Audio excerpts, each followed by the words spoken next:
Mais si le but du pass vaccinal est d'empêcher la saturation des hôpitaux, sachant que les jeunes n'ont quasiment aucun risque de développer une forme grave. Pourquoi obliger les jeunes à se vacciner? Pourquoi ne pas réserver les efforts qui sont faits pour aller vacciner les 15% ou 20% de personnes âgées qui ne le sont pas encore, les gens qui ont des comorbidités ou qui sont fragiles, et laisser tranquilles les jeunes, arrêter de leur pourrir l'existence quand on sait qu'on a assisté en 2021 à plus 45% de gestes suicidaires chez les 12-24 ans. Est-ce que vous vous rendez compte de la gravité de la situation? Donc, est-ce qu'on peut laisser tranquilles les jeunes? C'est pas dû au vaccin. Est-ce qu'on peut laisser... Non, c'est dû à la pandémie, c'est dû aux contraintes, c'est dû à la précarité qui a été la conséquence des décisions de contraintes qui ont été mises en œuvre.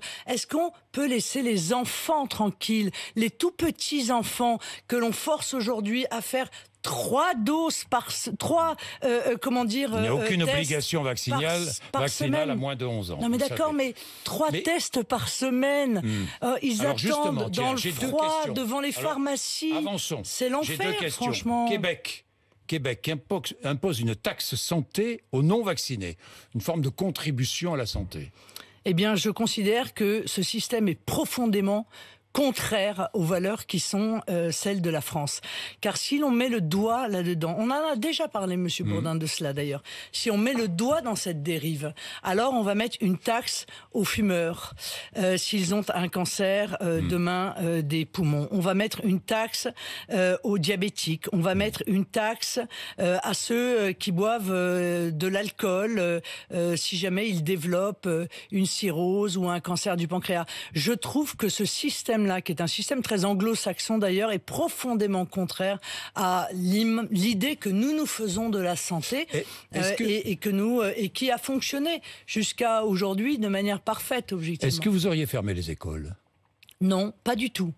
Non seulement je n'aurais pas fermé les écoles, mais je pense que les 4 protocoles qui ont été mis en œuvre, qui changent toutes les 48 heures et qui sont en train de rendre les parents et les enseignants fous, ils n'en peuvent plus.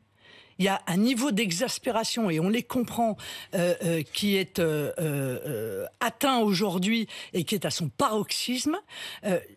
Les enfants, s'ils sont malades, ce sont aujourd'hui, compte tenu du nouveau variant, des formes légères. Donc moi, je suis pour arrêter tout ça, arrêter de voir ces enfants pleurer. Donc on laisse les enfants à l'école, qu'on ceinture pour leur faire des tests. Donc vous ne comprenez pas la grève annoncée demain? Non, Monsieur Bourdin, c'est de la maltraitance, d'accord? Donc moi, je pense qu'il faut mettre juste une chose en place dans les écoles, c'est la prise de température, comme on le fait dans les entreprises, à l'entrée de l'école. Les enfants qui ont de la température rentrent chez eux. Tout le reste ne sert à rien, parce que la réalité, c'est que ce variant est tellement contagieux que de toute façon, il va très certainement se disséminer dans les écoles.